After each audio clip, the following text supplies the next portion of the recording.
Cuando las luces se apagan y el silencio invade la noche, lo desconocido siempre encuentra la manera de entrar. No importa si está detrás de una puerta cerrada, en el reflejo de un espejo, o si ya está dentro de nosotros. En esta segunda entrega, profundizamos en 3 relatos que exploran las facetas más inquietantes del terror psicológico y sobrenatural. Nosotros, una perturbadora historia de identidad, dualidad y el lado oscuro que todos llevamos dentro. ¿Qué pasaría si aquello que temes fueras tú mismo? Los otros, un relato cargado de misterio y giros inesperados, donde los secretos de una casa vieja revelan que, a veces, somos prisioneros de nuestras propias percepciones. Y Suspiria, un ballet de horror y belleza que se adentra en el mundo de la brujería y los oscuros secretos que yacen en las sombras de un prestigioso instituto de danza. Estas historias no son simples relatos para asustar. Son un espejo distorsionado de nuestras peores pesadillas. Prepárate para explorar lo que se oculta entre las capas de la realidad, lo que late en el fondo de la mente humana y lo que acecha justo al otro lado de la oscuridad. Esto no es solo terror, es una invitación a mirar lo inexplicable de frente. En una tranquila ciudad junto al mar, la familia Muñoz, compuesta por José, su esposa Isabel y sus hijos, Daniela y Tomás, llegó para disfrutar de unas vacaciones en una acogedora cabaña que había pertenecido a la abuela de José. El lugar, aunque rústico, les traía recuerdos agradables de veranos pasados. Sin embargo, algo en la atmósfera parecía diferente esa vez. En la primera noche, mientras la familia descansaba, Isabel notó una figura inmóvil en el jardín. Al principio pensó que era un vecino o alguien perdido, pero cuando las luces exteriores iluminaron el rostro, Isabel sintió un escalofrío. Era una versión distorsionada de ella misma. Rápidamente despertó a José, quien, junto con los niños, corrió hacia la ventana. Afuera había 4 figuras, cada una reflejando exactamente a cada miembro de la familia, pero con expresiones vacías y movimientos inquietantemente coordinados. José intentó llamar a la policía, pero no había señal. Cuando intentaron bloquear las puertas, ya era demasiado tarde. Las copias habían entrado. El doble de José, con una sonrisa retorcida, se abalanzó sobre él, iniciando una lucha frenética. Isabel tomó a sus hijos y corrió hacia el piso superior, pero fueron seguidos por sus duplicados, quienes parecían conocer cada rincón de la casa. En medio del caos, Isabel logró encerrar a Daniela y Tomás en un armario. Mientras tanto, ella se enfrentaba a su doble, quien apenas hablaba, pero sus movimientos eran calculados y llenos de intención. Nosotros también queremos vivir, susurró con una voz gutural antes de atacar. Isabel, con una mezcla de miedo y determinación, luchó con todo lo que tenía a mano, logrando inmovilizar a su doble por un momento. Mientras tanto, José había logrado superar a su copia y se reunió con Isabel y los niños. Juntos idearon un plan para escapar hacia el bote familiar anclado en la orilla cercana. Sin embargo, al salir de la casa, se encontraron con que el pueblo también estaba sumido en el caos. Las calles estaban llenas de personas enfrentándose a sus propios dobles, quienes parecían surgir de las sombras como un ejército coordinado. El trayecto hacia el muelle fue una pesadilla. Cada esquina revelaba más duplicados, y la familia debía luchar o esconderse constantemente. En un momento de respiro, Daniela preguntó: ¿Quiénes son ellos? Isabel, sin saber la respuesta, solo pudo responder: son nosotros, pero de algún lugar diferente. Finalmente llegaron al bote, pero sus dobles también los alcanzaron. La batalla final fue brutal. Cada miembro de la familia debió enfrentar a su copia, luchando no solo por sus vidas, sino también contra una versión oscura de sí mismos que parecía conocer todos sus miedos y debilidades. En un acto de desesperación, Isabel logró encender el motor del bote mientras José empujaba al doble de Tomás por la borda. Con el bote alejándose de la orilla, vieron cómo sus dobles permanecían inmóviles, observándolos desde la playa como si esperaran su regreso. A medida que se adentraban en el mar, Isabel no pudo evitar preguntarse ¿qué hubiera pasado si hubieran ganado ellos? Pero lo que realmente la atormentaba era una duda más profunda. ¿Y si nosotros somos los dobles y ellos los originales? El silencio que siguió a su pregunta quedó acompañado por el sonido del motor y el mar, mientras la familia navegaba hacia un destino incierto, sabiendo que el horror que habían vivido nunca los abandonaría por completo. En una mansión aislada, rodeada por un denso bosque donde la niebla nunca parecía disiparse, vivía la familia Montenegro. Ana, una mujer viuda, junto a sus 2 hijos, Samuel y Elena. Ambos niños sufrían de una extraña sensibilidad a la luz, lo que obligaba a mantener la casa en penumbra constante. Las cortinas estaban siempre cerradas, y las velas eran su única fuente de iluminación. Ana era una madre devota y estricta. Insistía en que todo siguiera un orden perfecto. Las puertas debían cerrarse antes de que se abriera otra, y las habitaciones debían permanecer en silencio absoluto.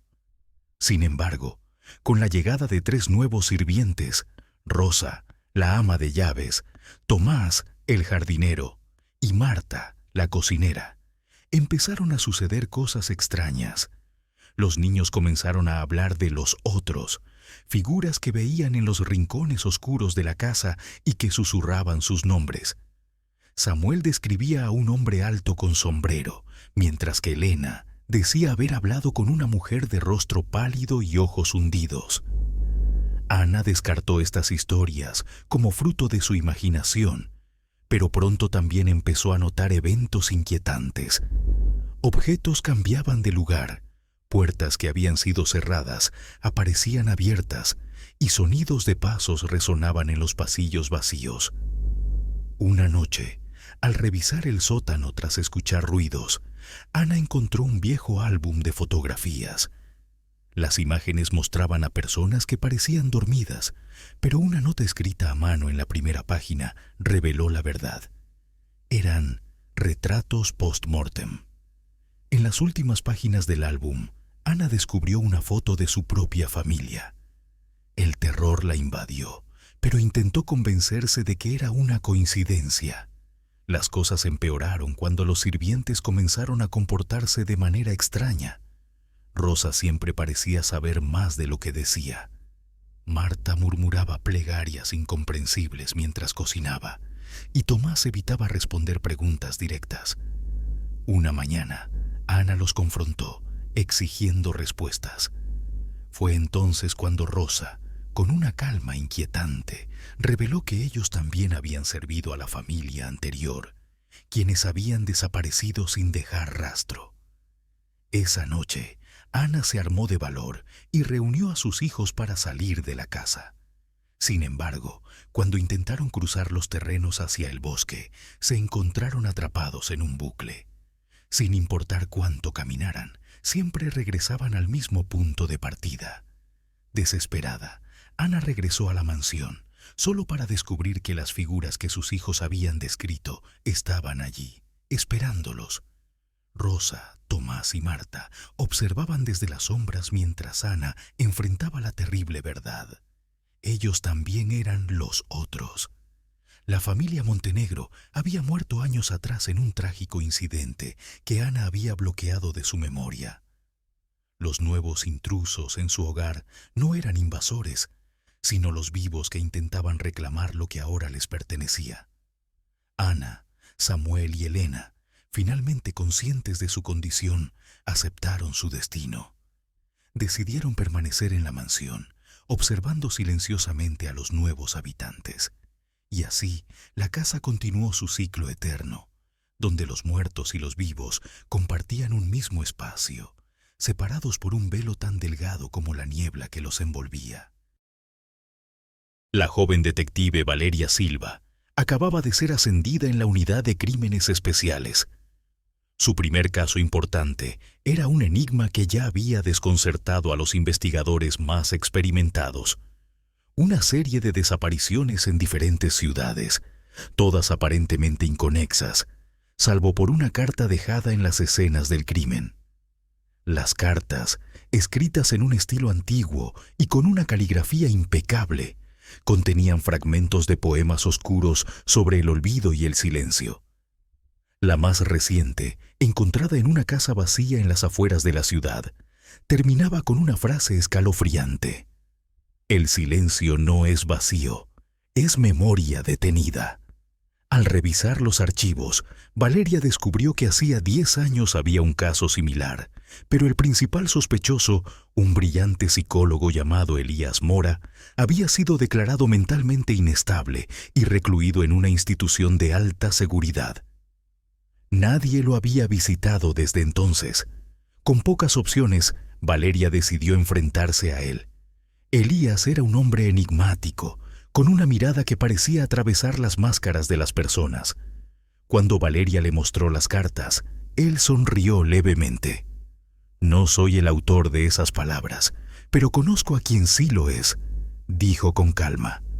Elías comenzó a hablar de un antiguo paciente suyo, un hombre obsesionado con el concepto del olvido, que creía que borrar la identidad de las personas era la única forma de alcanzar la perfección.